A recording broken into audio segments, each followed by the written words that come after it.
Hello बच्चों, good morning. कक्षा 12 के विद्यार्थियों, जैसा कि मैंने आपको एल्डिहाइड और कीटोन का रासायनिक गुण पढ़ा रहा हूं, आप जानते ही हैं। इसके पिछले वीडियो में मैंने आपको एल्डिहाइड और कीटोन का रासायनिक गुण पार्ट 2 पढ़ाया था। एल्डिहाइड और कीटोन का रासायनिक गुण पार्ट 2 मैंने आपको पढ़ाया था कार्बोनिल समूह के ऑक्सीजन का प्रतिस्थापन अवक्रिया। पार्ट 2 पढ़ाया था आपको कार्बोनिल समूह के ऑक्सीजन का प्रतिस्थापन अवक्रिया, पिछले ऑडियो में पढ़ाया था।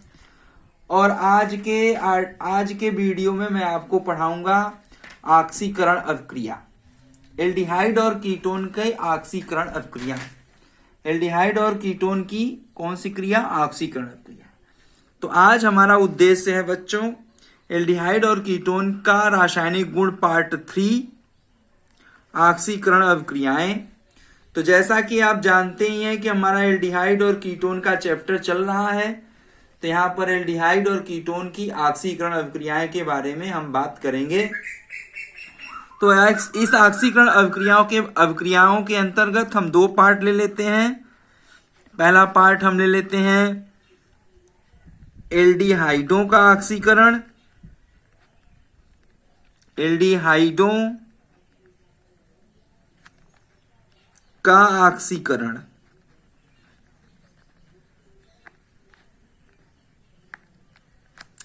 और बी पार्ट में हम ले लेते हैं बच्चों, बी पार्ट में कीटोन का ऑक्सीकरण। तो हमारे पास 2 चैप्टर का नाम है एल्डिहाइड था कीटोन। एल्डिहाइड का ऑक्सीकरण और कीटोन का ऑक्सीकरण, ये दोनों ऑक्सीकरण को मैं इस एल्डिहाइड और कीटोन के रासायनिक गुण पार्ट 3 में मैं पढ़ाऊंगा, यही मेरा उद्देश्य है। इसमें से हम अब पहला हेडिंग ले लेते हैं। हमारा पहला हेडिंग है एल्डिहाइडों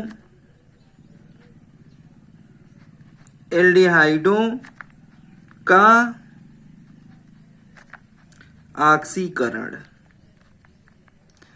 तो बच्चों एल्डिहाइडों का ऑक्सीकरण जैसा कि हेडिंग है, तो एल्डिहाइड के कार्बोनिल समूह में बच्चों, एल्डिहाइड के कार्बोनिल समूह में हाइड्रोजन परमाणु मौजूद होता है।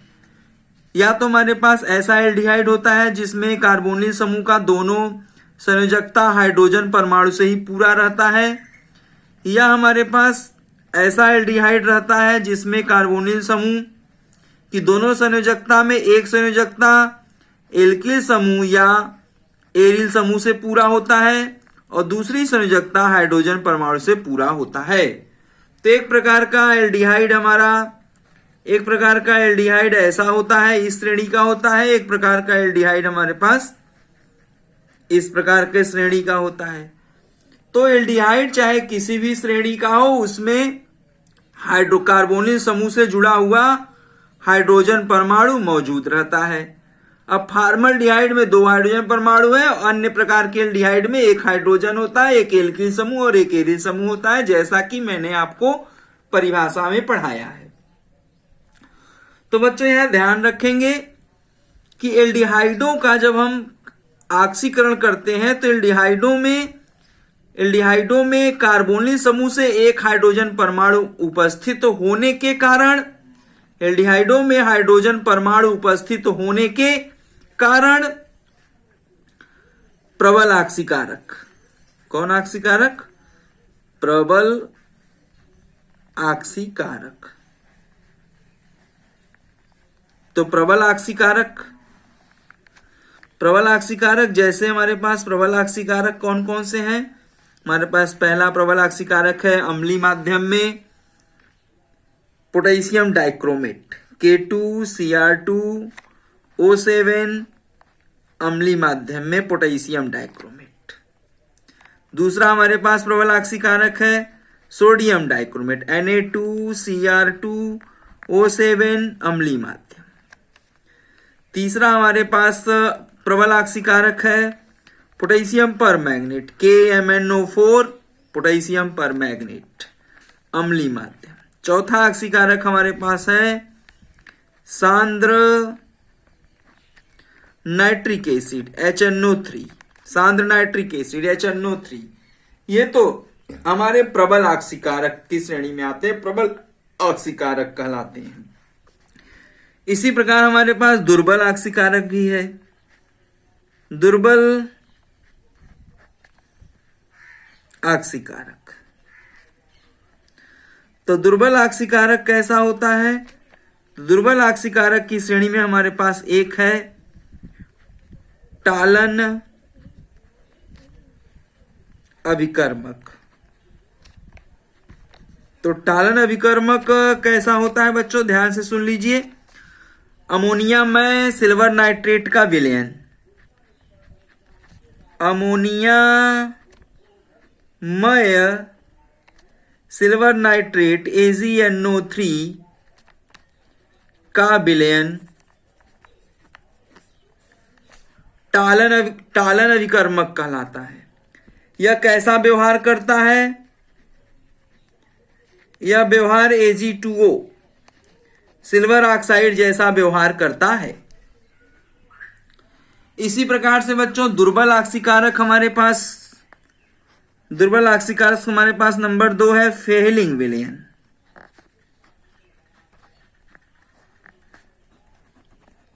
फेहलिंग विलयन, तो हमारा फेहलिंग विलयन कैसे बनता है बच्चों? हमारे पास फेहलिंग विलयन बनता है फेहलिंग विलयन A, तथा दूसरा बनता है बच्चों फेहलिंग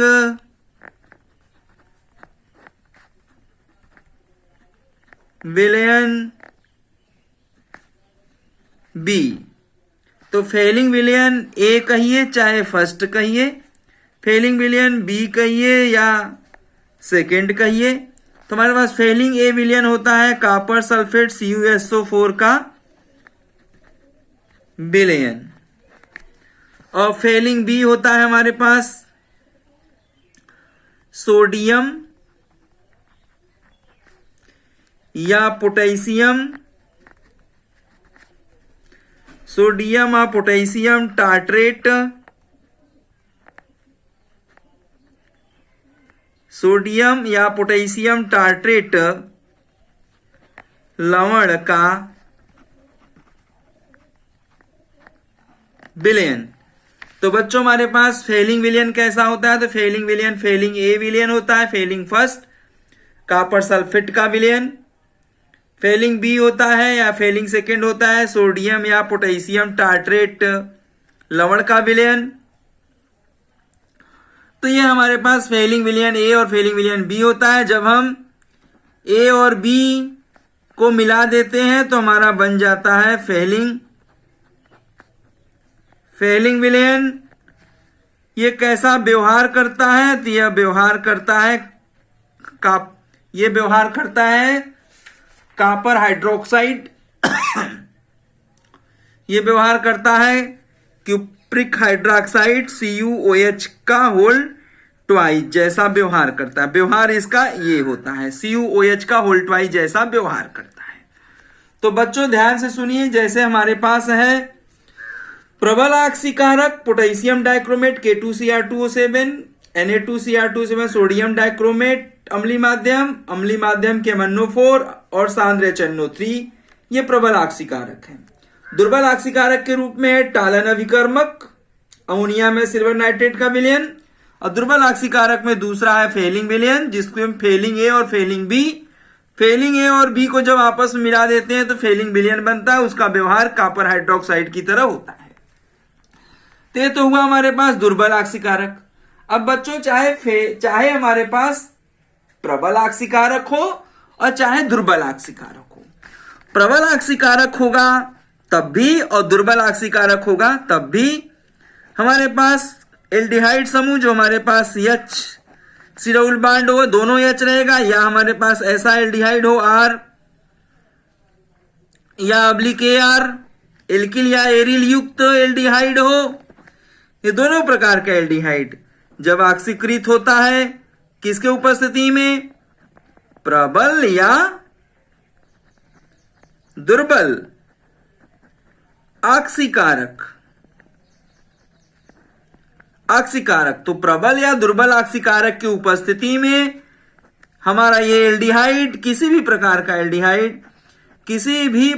का एल्डिहाइड हो, चाहे प्रबल ऑक्सीकारक चाहे दुर्बल ऑक्सीकारक की उपस्थिति में, जब वो ऑक्सीकृत होता है तो कार्बोक्सिलिक एसिड, कौन सा एसिड? Carboxylic acid. अगर हमारे पास इस प्रकार का है तो हमारे पास carboxylic acid HC double bond OH में, और अगर इस प्रकार का है हमारे पास तो AR या R युक्त एल्डिहाइड है तो हमारे पास AR या R युक्त C डबल बॉन्ड OH में ऑक्सीकृत होता है। तो चाहे बच्चों ध्यान से सुनिएगा इस बात को कि चाहे हमारे पास फार्मल्डिहाइड है तो फार्मिक एसिड में, या हमारे पास एल्किल या एरिल युक्त एल्डिहाइड है तो एल्किल या एरिल युक्त कार्बोक्सिलिक एसिड में, तो कुल मिलाकर के देखा जाए तो ये हमारा क्या है? ये कार्बोक्सिलिक एसिड है और ये हमारा एल्डिहाइड है। तो कुल मिला के बच्चों हमारा ये कहना है कि चाहे प्रबल ऑक्सीकारक चाहे दुर्बल ऑक्सीकारक, प्रबल ऑक्सीकारक और दुर्बल ऑक्सीकारक के की उपस्थिति में कोई भी एल्डिहाइड सदैव कार्बोक्सिलिक एसिड में ऑक्सीकृत होता है। इस प्रकार के अवक्रिया को एल्डिहाइड का ऑक्सीकरण अवक्रिया कहते हैं। तो एल्डिहाइड का ऑक्सीकरण अवक्रिया किसे कहते हैं? प्रबल ऑक्सीकारक या दुर्बल ऑक्सीकारक की उपस्थिति में किसी प्रकार का एल्डिहाइड कार्बोक्सिलिक एसिड में ऑक्सीकृत होता है। इस प्रकार के अवक्रिया को एल्डिहाइड का ऑक्सीकरण अवक्रिया कहते हैं। तो बच्चों ध्यान में रखिएगा, हमारे पास एल्डिहाइड का ऑक्सीकरण अवक्रिया किसे कहते हैं, तो एल्डिहाइड का ऑक्सीकरण अवक्रिया किसे कहते हैं ये मैंने आपको बता दिया, परिभाषा हो गया। किसी भी प्रकार के एल्डिहाइड का प्रबल ऑक्सीकारक या दुर्बल ऑक्सीकारक की उपस्थिति में जब भी ऑक्सीकरण किया जाता है तो कोई भी एल्डिहाइड हो वो सीधे कार्बोक्सिलिक एसिड में ऑक्सीकृत होता है। अब बच्चों ध्यान में रखिएगा, यहां कार्बन परमाणु की संख्या समान रहती है। अगर एक कार्बन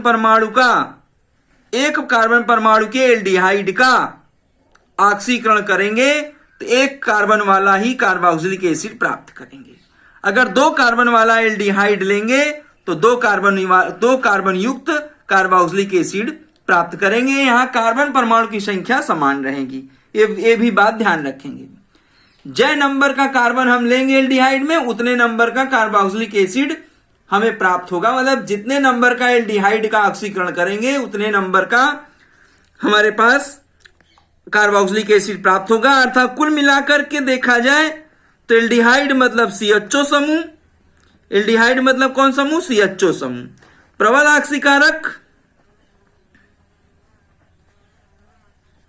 ऑक्सीकारक चाहे प्रबल हो चाहे दुर्बल हो, अगर हम ऑक्सीकृत करेंगे तो सीधे हमारे पास COOH समूह में ऑक्सीकृत हो जाता है। अब इधर कार्बन परमाणु की संख्या चाहे जितना लें, जितना कार्बन परमाणु संख्या इधर लेंगे उतना कार्बन परमाणु संख्या हमें इधर प्राप्त हो जाएगा। मतलब कहने का अर्थ यह है कि प्रबल ऑक्सीकारक या दुर्बल ऑक्सीकारक के उपस्थिति में CHO समूह सीधे COOH समूह में ऑक्सीकृत हो जाता है। इसे एल्डिहाइड का ऑक्सीकरण अवक्रिया कहते हैं। अब देखिए बच्चों, कुछ उदाहरण हम ले लें। हमारे पास उदाहरण तो बहुत है।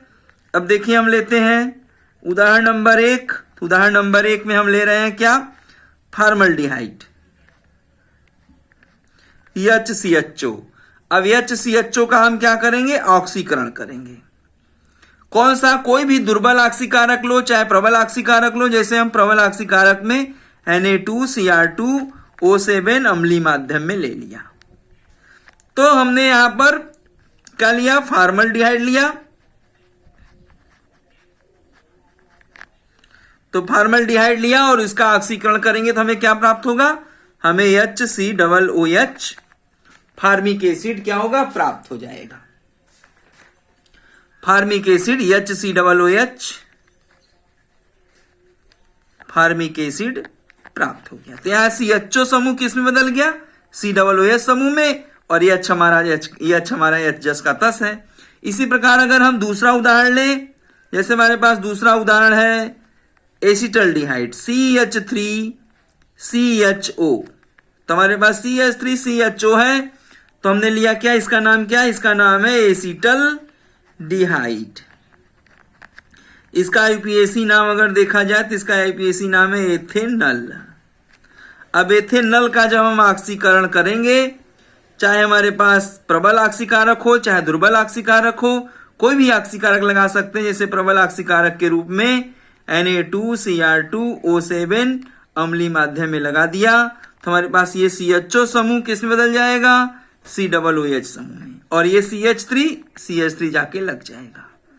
तो हमारे पास CH3COOH समूह प्राप्त हो गया। क्या है ये, एसिटिक एसिड है। क्या है, एसिटिक एसिड है। इसका आईपीएसी नाम होगा एथेनोइक एसिड। तो एसिटल्डिहाइड का ऑक्सीकरण एथेनोइक एसिड हो जाता है। देखिए एसिटल्डिहाइड में क्या कार्बन है, 1 और 2 कार्बन है। एसिटिक एसिड में क्या कार्बन है, 1 और 2 कार्बन है। तो कार्बन परमाणु संख्या समान है, CHO समूह COOH समूह में ऑक्सीकृत हो गया। इसे कहते हैं एल्डिहाइड का ऑक्सीकरण। तो एलिफेटिक का मैंने लिया। अगर हम 3 कार्बन वाला एल्डिहाइड ले, तीसरा उदाहरण लेते, 3 कार्बन वाला aldehyde, 3 carbon CH3 CH2 CHO। तो इस एल्डिहाइड में क्या कार्बन है, इस एल्डिहाइड में 3 कार्बन है। अब इसका हम ऑक्सीकरण करेंगे किसी प्रबल ऑक्सीकारक की उपस्थिति में, जैसे Na2Cr2O7 अम्लीय माध्यम सोडियम डाइक्रोमेट ले लिया। अब इसमें हम इसको ऑक्सीकृत करेंगे तो हमारे पास क्या होगा, ये CHO समूह सीधे COOH समूह में बदल जाएगा और सभी कार्बन जस के तस रहेंगे, CH3 CH2 COOH। तो हमारे पास ये देखिए 3 कार्बन का एल्डिहाइड लिया तो 3 कार्बन का कार्बोक्सिलिक एसिड प्राप्त हो गया। अब 3 कार्बन वाले एल्डिहाइड का क्या नाम है, इसका नाम है प्रोपेनल तो 3 कार्बन वाले कार्बोक्सिलिक एसिड का क्या होगा आईपीएसी नाम, प्रोपेनोइक एसिड। तो प्रोपेनल से प्रोपेनोइक एसिड प्राप्त हो गया। 3 कार्बन वाला एल्डिहाइड 3 कार्बन वाले कार्बोक्सिलिक में ऑक्सीकृत हो जाता है। तो ये हुआ एल्डिहाइड का ऑक्सीकरण। इसके बाद बच्चों अगर मान लीजिए हम असंतृप्त, चौथा उदाहरण लेते हैं, असंतृप्त एल्डिहाइड लिया, अनसेचुरेटेड एल्डिहाइड ले लें। अनसेचुरेटेड एल्डिहाइड में जैसे मैंने लिया CH3 single bond CH double bond CH single bond CHO। तो हमारे पास अनसंतृप्त अनसेचुरेटेड एल्डिहाइड है,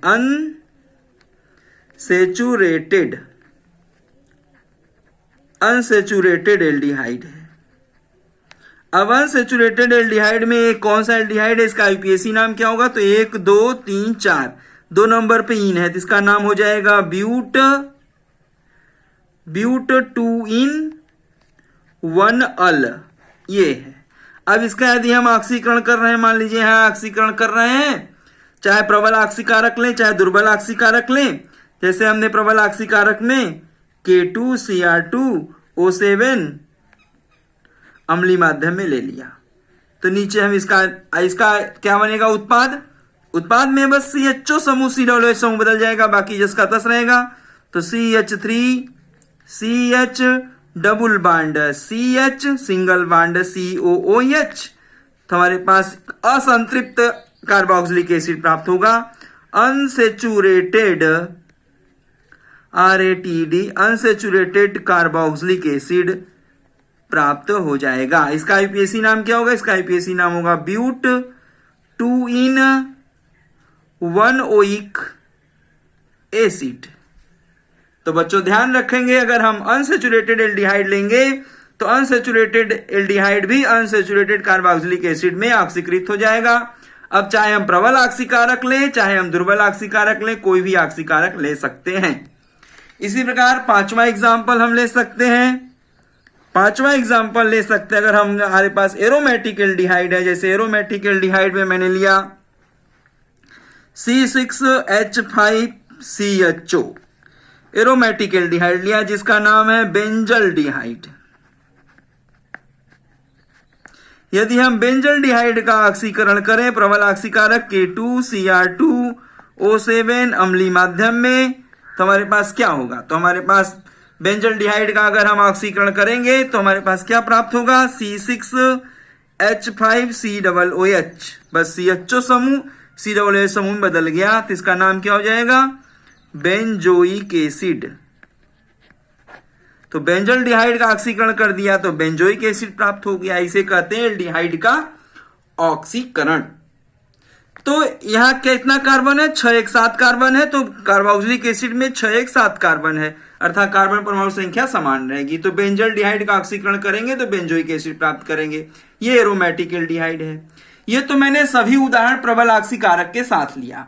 अगर हम दुर्बल ऑक्सीकारक के साथ भी ले सकते हैं, जैसे हम पहला 6वां एग्जाम्पल रख रहे हैं, हम यहां ले रहे हैं एक एल्डिहाइड RCHO और यहां दुर्बल ऑक्सीकारक ले रहे हैं। दुर्बल ऑक्सीकारक के रूप में हमने यहां Ag2O लिया जिसको हम क्या कहते हैं, टॉलेन रीजेंट।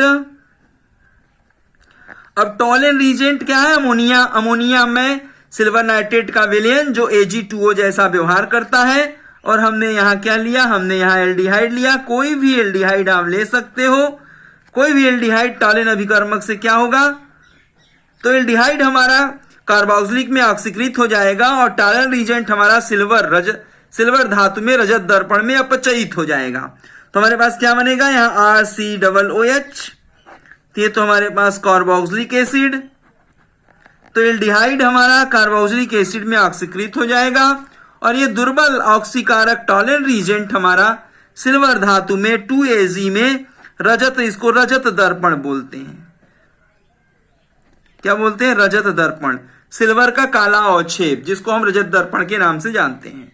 तो टॉलेन रीजेंट हमारा सिल्वर दर्पण में अपचयित हो जाएगा और एल्डिहाइड हमारा कार्बोक्सिलिक में ऑक्सीकृत हो जाता है। ये हमारा दुर्बल ऑक्सीकारक टॉलेन अभिकर्मक के साथ अभिक्रिया ऐसी होती है। इसी प्रकार हम 7वां एग्जाम्पल ले सकते हैं, जैसे हमारे पास कोई भी एल्डिहाइड हो, RCHO हो, अब यहां हम फेलिंग विलयन ले रहे हैं। तो फेलिंग विलयन ले रहे हैं तो हमारे पास क्या है, क्यूप्रिक हाइड्रोक्साइड CuOH का होल ट्वाइस, ये क्यूप्रिक हाइड्रोक्साइड है। तो क्यूप्रिक हाइड्रोक्साइड ये फेलिंग विलयन है। तो फेलिंग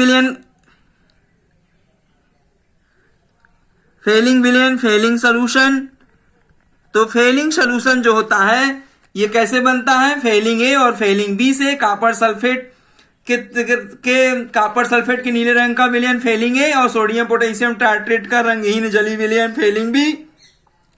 फेलिंग A और फेलिंग B की समान मात्रा को जब मिला देते हैं तो हमारा फेलिंग सोल्यूशन मिलता है। और फेलिंग सोल्यूशन कैसा व्यवहार करता है, क्यूप्रिक हाइड्रोक्साइड के जैसा व्यवहार करता है और यह दुर्बल ऑक्सीकारक का कार्य करता है।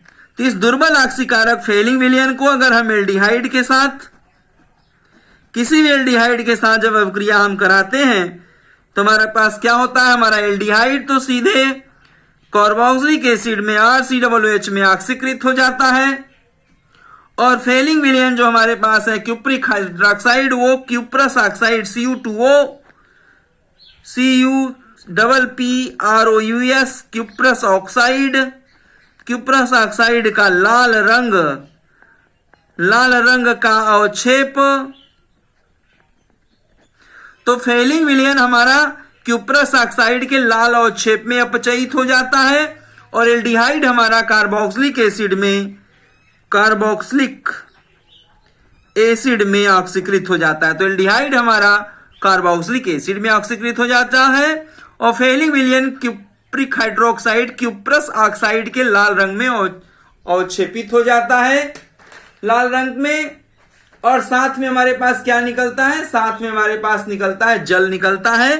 तो 2 अणु जल भी हमारा बाहर निकल जाएगा, 2 अणु जल बाहर निकल जाएगा। तो ये तो अभिक्रिया हुआ हमारा एल्डिहाइड का फेलिंग विलयन के साथ अभिक्रिया। तो एल्डिहाइड का टॉलेन अभिकर्मक के साथ कैसी अभिक्रिया होती है वो, और एल्डिहाइड का फेलिंग विलयन के साथ अभिक्रिया कैसी होती है वो मैंने आपको लिख के दिखा दिया।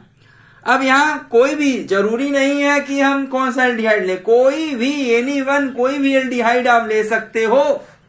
जैसे हम यहाँ पर उदाहरण का अगर इसका देखा जाए, उदाहरण लिया जाए, तो उदाहरण में अगर हम CH3CHO ले ले, एसिटल्डिहाइड जिसका नाम है, अभी पीछे मैंने लिया था एसिटल्डिहाइड का, लेकिन एसिटल्डिहाइड की क्रिया हमने प्रबल ऑक्सीकारक के साथ कराया था। यहां दुर्बल ऑक्सीकारक के साथ यदि हम कराएंगे, जैसे हम Ag2O टालेन रीजेंट के साथ कराएं तो क्या प्राप्त होगा, CH3COOH प्राप्त होगा और 2Ag हमारे पास बाहर हो जाएगा, रजत दर्पण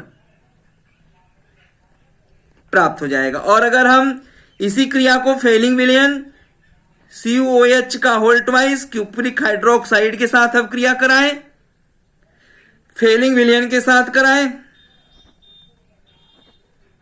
यदि हम एसिटल्डिहाइड की क्रिया फेलिंग विलयन के साथ कराएं तो क्या प्राप्त होगा, CH3COOH। एसिटल्डिहाइड तो हमारा एसिटिक एसिड में, एसिटल्डिहाइड एसिटिक एसिड में, एसिटल्डिहाइड हमारा एसिटिक एसिड में ऑक्सीकृत हो जाएगा, चाहे हम टॉलेन अभिकर्मक, चाहे हम टॉलेन रीएजेंट के साथ कराएं, चाहे फेलिंग विलयन के साथ कराएं। एसिटल्डिहाइड तो हमारा एसिटिक एसिड में ऑक्सीकृत हो जाएगा, लेकिन टॉलेन रीजेंट से कराएंगे तो हमारे पास 2Ag रजत दर्पण प्राप्त होगा, और फेलिंग विलयन से कराएंगे तो हमारे पास क्यूप्रस ऑक्साइड Cu2O का लाल अवक्षेप प्राप्त होगा और साथ में 2 अणु जल प्राप्त होगा। तो अभिक्रिया हम चाहे जिसके साथ कराएं, देखिए हमने एक उदाहरण ले लिया, उदाहरण नंबर 1 ले लिया, कोई भी एल्डिहाइड आप उदाहरण ले सकते हो, एसिटल्डिहाइड ही नहीं, हमने तो एसिटल्डिहाइड लेकर के आपको एक उदाहरण बता दिया। आप यहां पर कोई भी एल्डिहाइड आप ले सकते हो, कोई भी एल्डिहाइड लेकर ये क्रिया लिख सकते हो। जैसे हमने यहां जो है, यदि हम बेंजल्डिहाइड ले लें तो देखिए बच्चों ध्यान रखिएगा कि जो बेंजल्डिहाइड होता है, एरोमेटिक एल्डिहाइड होता है, उसको फेलिंग विलयन क्यूप्रस ऑक्साइड के लाल अवक्षेप में अपचयित नहीं करता, क्योंकि यहां पर CH बंध इलेक्ट्रॉन घनत्व अधिक होने के कारण प्रबल होता है, इसलिए यह फेलिंग द्वारा COH बंध में ऑक्सीकृत नहीं हो पाता, जबकि प्रबल ऑक्सीकारक टालन अभिकर्मक और Na2Cr2 द्वारा ऑक्सीकृत हो जाता है। तो ध्यान रखेंगे कोई भी एल्डिहाइड ले सकते हैं, जैसे मैंने एसिटल्डिहाइड लिया, और यहां हम जो है, अगर हम यहां एरोमेटिक एल्डिहाइड ले लें, जैसे हमारे पास C6H5CHO है, तो ये तो हमारे पास टॉलेन रीएजेंट के द्वारा C6H5COOH में और 2Ag में ऑक्सीकृत हो जाएगा। प्रबल ऑक्सीकारक Na2Cr2O7 अम्लीय माध्यम में C6H5COOH में ऑक्सीकृत हो जाएगा। परंतु जो है, अगर हम एरोमेटिक एल्डिहाइड में C6H5CHO को फेलिंग विलयन क्यूप्रिक हाइड्रोक्साइड फेलिंग विलयन के साथ अगर ऑक्सीकृत करेंगे तो अभिक्रिया नहीं होगी, नो रिएक्शन। मतलब कहने का अर्थ है कि हमारे पास जो ये फेलिंग विलयन है, ये जो फेलिंग विलयन है, फेलिंग सोल्यूशन है बच्चों, ध्यान में रखिएगा, ये नोट पॉइंट है हमारे पास कि ये फेलिंग विलयन जो है, फेलिंग विलयन बेंजल्डिहाइड C6H5CHO को, अर्थात एरोमेटिक एल्डिहाइड को,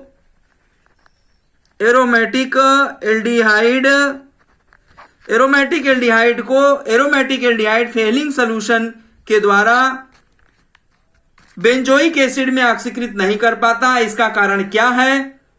इसका कारण यह है कि जो हमारे पास CH बंध है, जो बेंजल्डिहाइड में हमारे पास ये C डबल बॉन्ड O, एक तरफ C6H5 है और ये H बंध है, तो ये जो हमारे पास CH बंध है, एरोमेटिक एल्डिहाइड का ये जो CH बंध है यह COH बंध में ऑक्सीकृत नहीं कर पाता। कौन? फेलिंग विलयन।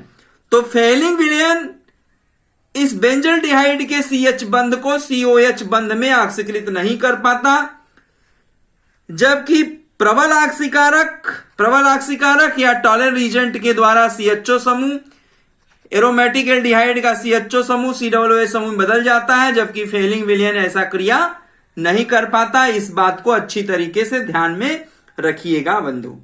ये इंपॉर्टेंट नोट पॉइंट है कि एरोमेटिक एल्डिहाइड फेलिंग विलयन के द्वारा अपचयित नहीं होता है। एरोमेटिक एल्डिहाइड फेलिंग विलयन के द्वारा अपचयित नहीं होता है, बाकी सभी एल्डिहाइड फेलिंग विलयन के द्वारा अपचयित होते हैं।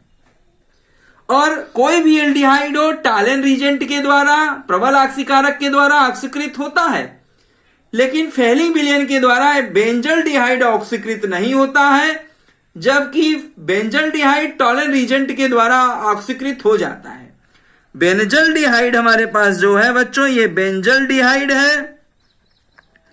तो बेंजल्डिहाइड प्रबल ऑक्सीकारक के द्वारा बेंजोइक एसिड में बेंजल्डिहाइड ये टॉलरेंट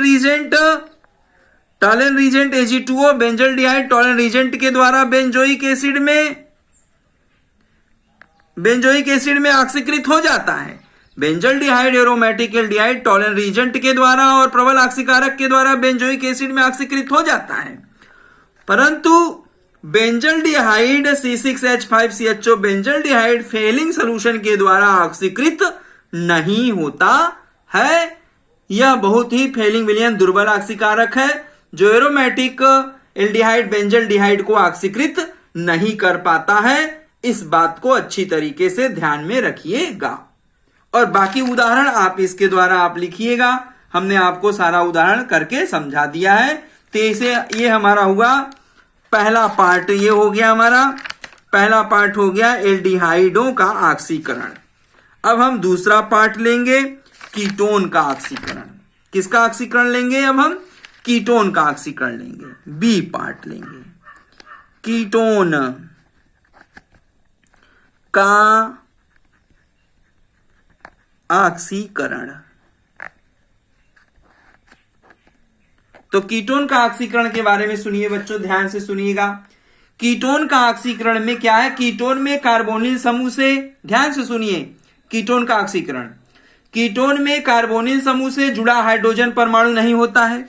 तो जो कीटोन में कार्बोनिल समूह C डबल बॉन्ड होता है, तो उसमें दोनों कार्बोनिल समूह की दोनों संयोजकता, कार्बोनिल समूह के कार्बन की दोनों संयोजकता R से, एल्किल से, या कार्बोनिल समूह की दोनों संयोजकता AR, एक ठो एल्किल समूह से, एक ठो एरिल समूह से, एक ठो एल्किल समूह से जुड़ा होता है। तो हमारे पास कीटोन में कार्बोनिल समूह का कार्बन की दोनों संयोजकता एल्किल समूह से, दोनों एल्किल समूह से, या एक ठो एरिल एल्किल समूह से जुड़ा होता है, अर्थात यहां हाइड्रोजन परमाणु नहीं होता। कीटोन में कार्बोनिल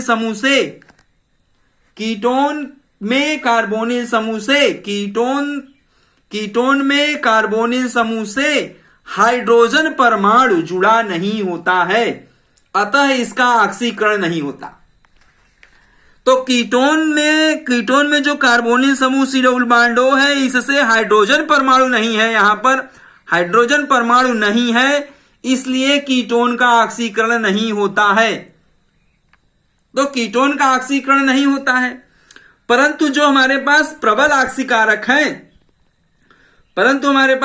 ऑक्सीकारक है, जैसे पोटेशियम डाइक्रोमेट K2Cr2O7, प्रबल ऑक्सीकारक है, जैसे हमने यहां पर लिखा है प्रबल ऑक्सीकारक, जैसे पोटेशियम डाइक्रोमेट अम्लीय माध्यम, सोडियम डाइक्रोमेट अम्लीय माध्यम, सांद्र HNO3 सांद्र नाइट्रिक अम्ल आदि के द्वारा अगर कीटोन का ऑक्सीकरण करते हैं, प्रबल ऑक्सीकारकों के द्वारा यदि कीटोन का ऑक्सीकरण करते हैं, तो कीटोन भी कार्बोक्सिलिक अम्ल में ऑक्सीकृत हो जाते हैं। कीटोन भी कार्बोक्सिलिक अम्ल में ऑक्सीकृत हो जाते हैं, लेकिन इसमें कीटोन में जितना कार्बन परमाणु रहता है, कीटोन में जितना कार्बन परमाणु रहता है उससे कम ही कार्बोक्सिलिक एसिड का कार्बन परमाणु मिलता है। मतलब वास्तविक ऑक्सीकृत होकर के कार्बोक्सिलिक अम्ल का मिश्रण देता है जिनमें वास्तविक कीटोन से कार्बन परमाणु कम होता है। मतलब एल्डिहाइड हमारे पास कीटोन तो ऑक्सीकृत होता है लेकिन कार्बोक्सिलिक अम्ल का मिश्रण देता है और वास्तविक कीटोन से कार्बन परमाणु कम ही होते हैं, इस बात का ध्यान रखेंगे। तो बच्चों दुर्बल ऑक्सीकारक के द्वारा कीटोन तो ऑक्सीकृत होता ही नहीं है, ये बात ध्यान रखेंगे। नोट पॉइंट है, स्पेशल नोट पॉइंट है कि कीटोन हमारा दुर्बल ऑक्सीकारक के द्वारा ऑक्सीकृत नहीं होता। दुर्बल ऑक्सीकारक अर्थात टालेन रिएजेंट और फेलिंग विलयन। तो टालेन रिएजेंट, टालेन अभिकर्मक और फेलिंग विलयन के द्वारा कीटोन तो ऑक्सीकृत होता ही नहीं है। लेकिन प्रबल ऑक्सीकारकों के द्वारा कीटोन ऑक्सीकृत होता है लेकिन कार्बोक्सिलिक अम्ल का मिश्रण देता है। कार्बोक्सिलिक अम्ल का क्या देता है? मिश्रण देता है जिसमें वास्तविक कीटोन से कार्बन परमाणु की संख्या कम होती है। यह स्पेशल बात है, इसको ध्यान से सुनिएगा। तो कीटोन में कीटोन के कार्बोनिल समूह से जुड़ा हुआ हाइड्रोजन परमाणु न होने के कारण कीटोन का ऑक्सीकरण नहीं होता है, बिल्कुल नहीं होता। लेकिन बहुत ही कठिनाई से, बहुत ही कठिन परिस्थितियों में प्रबल ऑक्सीकारकों की उपस्थिति में कीटोन का जब ऑक्सीकरण किया जाता है तो कार्बोक्सिलिक अम्ल का मिश्रण प्राप्त होता है और जिनमें वास्तविक कीटोन के तुलना में कार्बन परमाणु की संख्या कम होती है।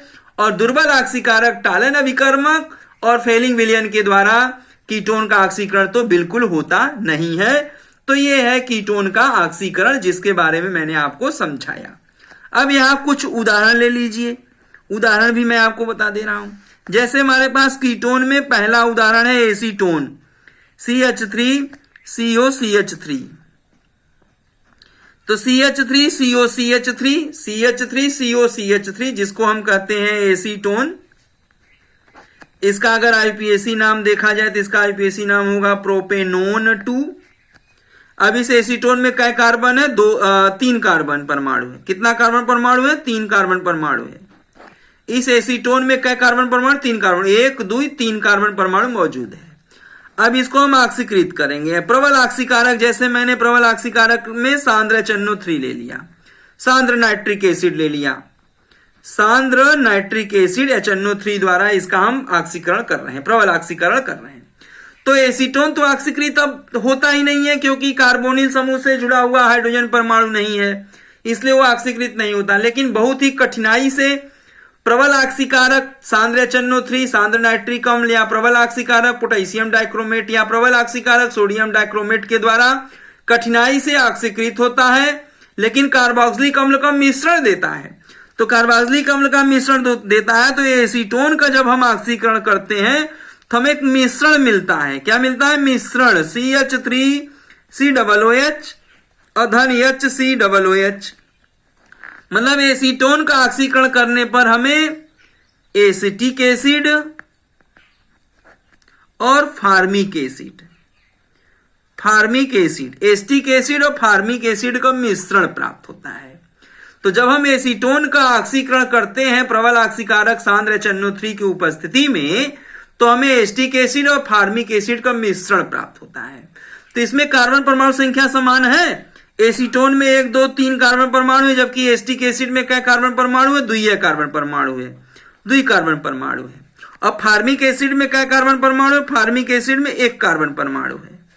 तो फार्मिक एसिड में 1 कार्बन परमाणु और एसिटिक एसिड में 2 कार्बन परमाणु जबकि एसीटोन में 3 कार्बन परमाणु है।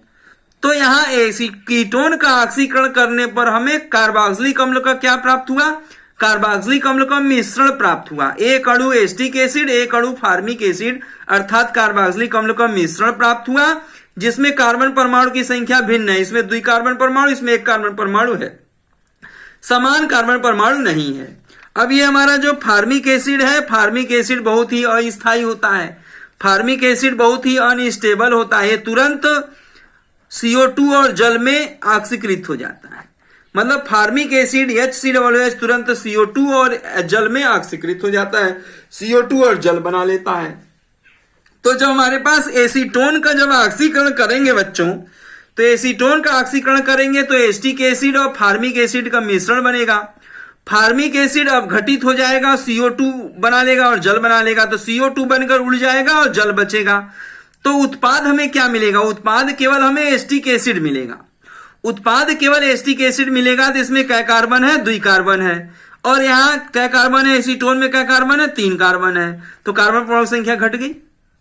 मतलब एसीटोन का ऑक्सीकरण करने पर एस्टिक एसिड फार्मिक एसिड मिलेगा, लेकिन फार्मिक एसिड अब घटित हो जाएगा, CO2 और जल बना लेगा, CO2 उड़ जाएगा, जल बचा रहेगा, तो हमें उत्पाद के रूप में केवल एस्टिक एसिड प्राप्त होगा।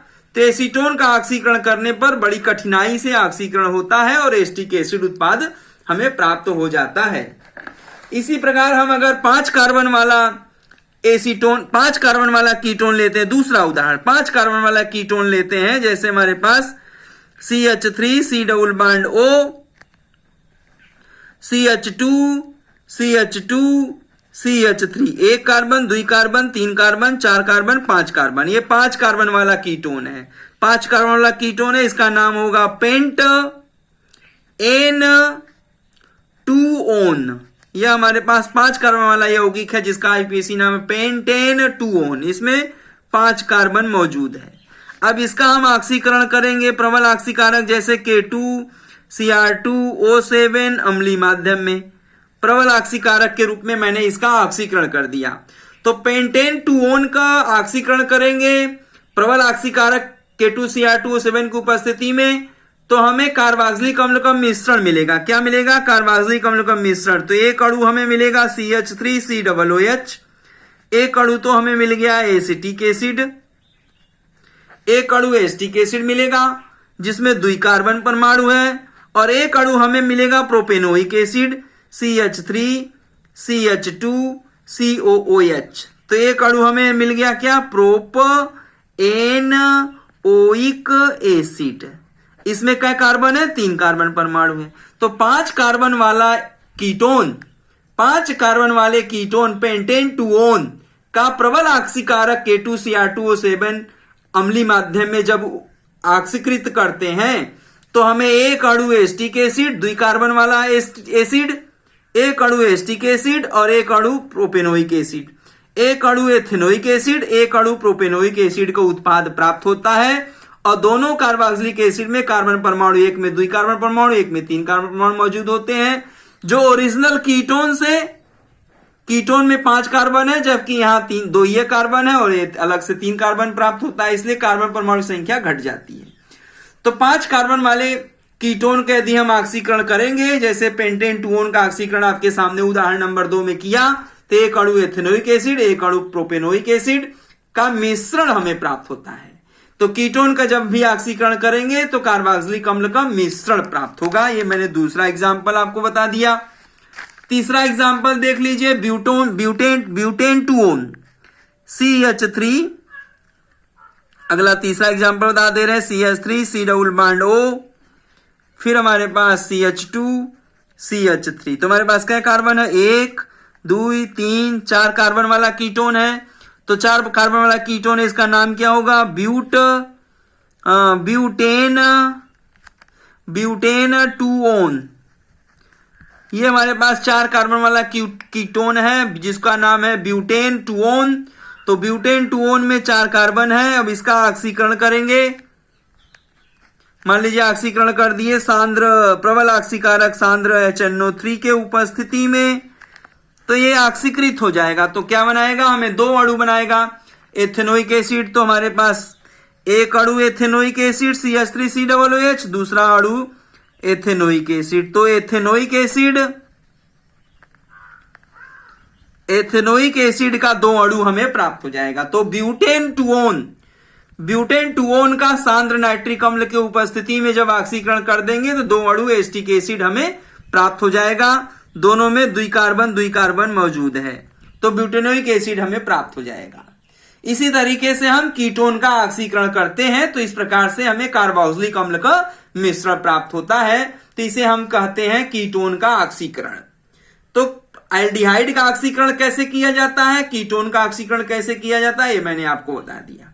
अब इसका नोट पॉइंट क्या है होगा, नोट पॉइंट ये होगा कि कीटोन दुर्बल ऑक्सीकारक जैसे टालन अभिकर्मक अथवा फेलिंग विलयन द्वारा ऑक्सीकृत नहीं होता है।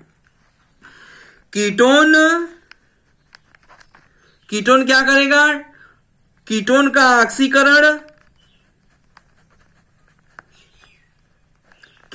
ऑक्सीकरण दुर्बल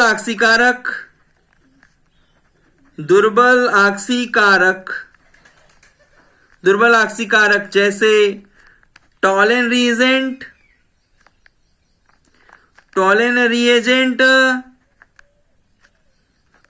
या फेलिंग सॉल्यूशन द्वारा कीटोन का ऑक्सीकरण दुर्बल ऑक्सीकारक जैसे टॉलेन अभिकर्मक या फेलिंग विलयन द्वारा ऑक्सीकरण नहीं होता है, इस बात को ध्यान में रखेंगे। मतलब टालेन अभिकर्मक द्वारा या फेलिंग विलयन के द्वारा कीटोन का ऑक्सीकरण नहीं होता, ये इंपॉर्टेंट है, इसे आप याद रखेंगे।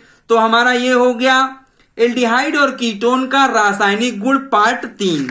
एल्डिहाइड और कीटोन का रासायनिक गुण पार्ट 3 हो गया, जिसका नाम था ऑक्सीकरण अभिक्रियाएं। तो मैंने 2 पार्ट में आपको पढ़ा दिया, एल्डिहाइडों का ऑक्सीकरण और कीटोन का ऑक्सीकरण। एल्डिहाइड का ऑक्सीकरण कैसे होता है, कीटोन का ऑक्सीकरण कैसे होता है। अब हमारा अगला रासायनिक गुण होगा, एल्डिहाइड और कीटोन का अगला रासायनिक गुण होगा रासायनिक गुण नंबर पार्ट 4। एल्डिहाइड और कीटोन का रासायनिक गुण पार्ट 4, जिसका नाम है अपचयन अभिक्रिया।